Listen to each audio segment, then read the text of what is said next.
Sudaralun, ribuan peserta ikut senam massal di lapangan Blang Padang, Banda Aceh pada Minggu pagi 20 November 2016. Para peserta sangat bersemangat mengikuti senam massal yang dipandu Pira Sibaya Kataren dan dibantu instruktur senam lainnya.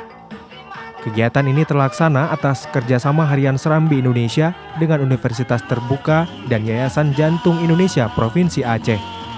Turut didukung oleh sponsor yaitu Lenovo, Tropicana Slim, dan Berich Water.